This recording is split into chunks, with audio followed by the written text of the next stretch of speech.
my name is James Blackmon, and I am the Artistic Director of JB3 Entertainment, and I am the Director of Althea and Angela.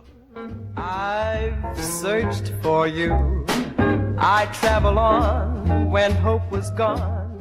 Yes, we are back, and this is actually our first show since 2019. That was the last time that we had a production up, and then we were in pre-production to do something in 2020, but then the shutdown happened because of the pandemic, and all those plans were put on hold. And it wasn't really until everything calmed down a little bit and vaccines were available, and most people, certainly in the theater community, are vaccinated and boosted even, then I felt comfortable going back out and doing it again and having audiences back. We're in front of audiences and they're in front of us, and it just feels a lot safer now than it did. But yes, it is very, very, very exciting to be back doing theater again, even though it's been 3 years.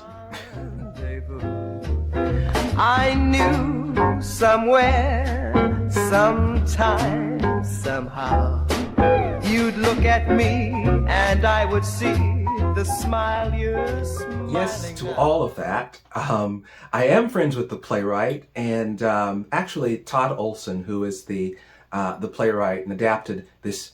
It's all based on a true story, of course. Althea Gibson and Angela Buxton are real people, or were real people. They've since passed on, but very real people. And he did this adaptation to stage of their real life story. And Todd and I, way back in 1987, were roommates at the outdoor historical drama called The Lone Star in Galveston, Texas.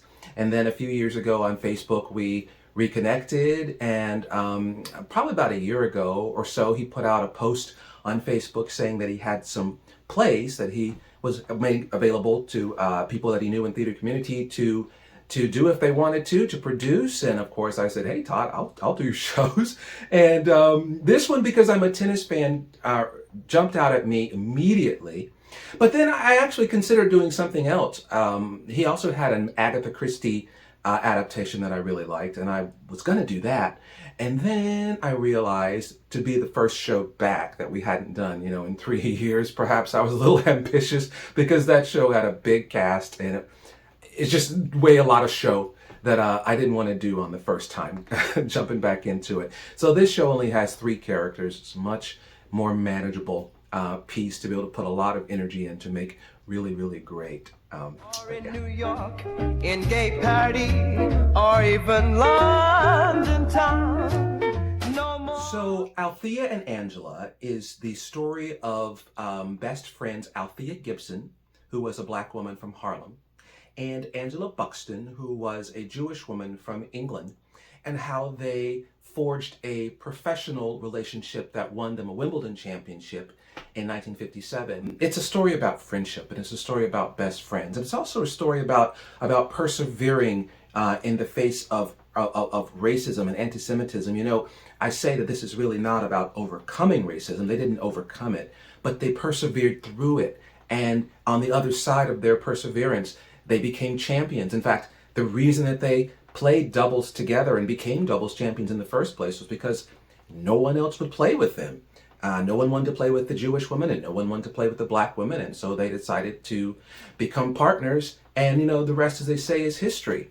A little background about Althea specifically. She was the first Black American to ever win a Grand Slam in tennis, and that was at the French in 1956.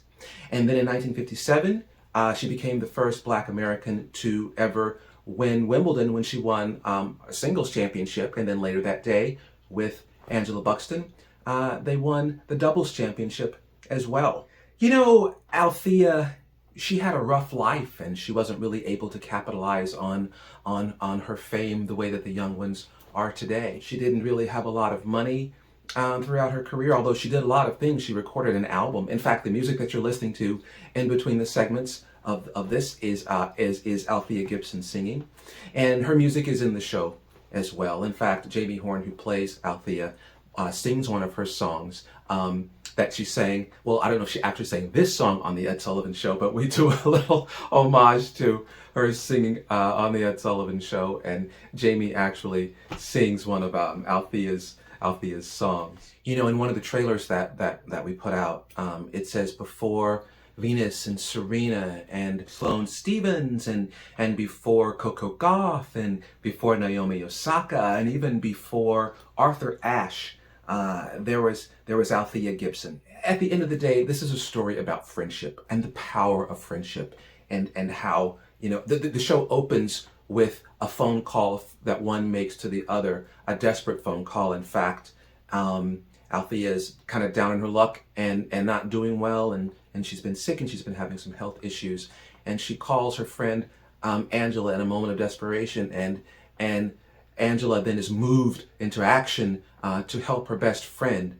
And then it backs up and we see the friendship develop, and we watch the partnership in action, and we see what then pays off at the end when we find out what Angela did for Althea, which really changed both of their lives. It's a very powerful show, and it's an emotional show. I like pieces that are emotional, whether it brings you to laughter or to tears. I want you to have an emotional experience in the theater, and so this show certainly does that. And it only runs about 90 minutes, a little bit over 90 minutes. So it's a nice evening of theater, and I hope people can come out to see it. I think you really enjoy it. Will I go on around the world? For I have. So I have a great cast. I know that all directors say that, but I really do. And I cast it that way. I know they're great. In fact, in the audition, I knew right away who the cast was. You know, it just speaks to you. I don't try to cast the characters. I cast the actors. And I look for energy, and I look for how well an actor can take the script and make it leap off the page. I look for the ones who can take lines and then add layers to it. I look for the ones in an audition. I look for the ones who are able to do that and commit to something, even if it's not how we're going to go. In fact, the characterizations are not exactly the way they were in the audition. We develop those in the rehearsal. That's what rehearsal is for, and we rehearse that, and we find the things that work for the character. I have no idea who the character is until my actor is in the role, but I do know who my good actors are. And I do know who has great chemistry together. And as soon as I saw Jamie Horn, who plays Althea, and Mallory Fisher, who plays Angela, audition together, I knew right away. I had all of my Altheas and all of my Angelas audition together, so that I could see all the pairings. But it was when Jamie and Mallory got together that, I swear, this is the truth. I was watching, and I probably put my hand up and was watching like that because I was so entertained by what they did, and they inspired me. And I thought, if they're going to do this in rehearsal, I can't wait to start working with these two. I knew right away who I wanted. And then I've never worked with either of them before. This is the first time working with both of them, and it's been a joy and great to get to know two more wonderful actresses in town. But Stephen Woosley and I have worked together several times, me always directing him, strangely. I'd love for him to direct me in something, because Stephen is also a very talented playwright and director and producer as well. But I'd love to be in a Stephen Woosley show one day. But Stephen has been in a couple of my shows, one at Mad Lab that we did not too long ago called Sheridan. And then he also did a show with JB3 Entertainment, where he was actually nominated for a Theater Roundtable Award for his work in Love Letters. And it's been a joy working with Stephen again. I tend to do that, work with people that I've worked with many times before, mixed in with people that I don't know, that I have never worked with before. Kind of the beauty of community theater. I love it. I love the new and mixing it with the old, and we get something that's just, I don't know, it's good. It's great. My world in you.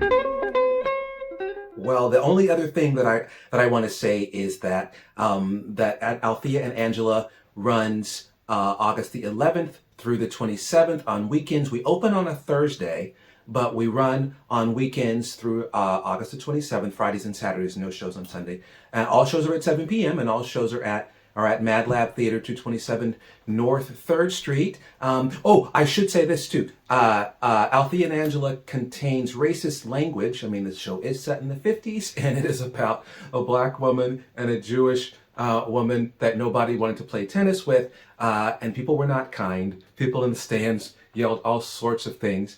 And so you're going to hear some of that stuff in the show as well. So just a little warning, content warning, there is racist language in the show.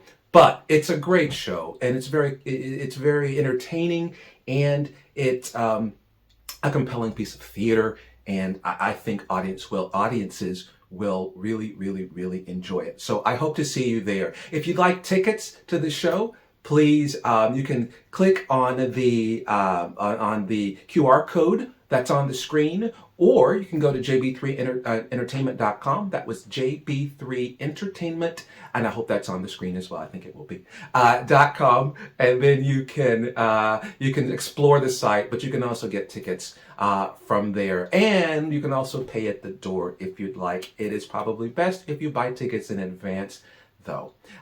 Anyway, I hope to see you at the show, everybody. Thanks. For I have found my way.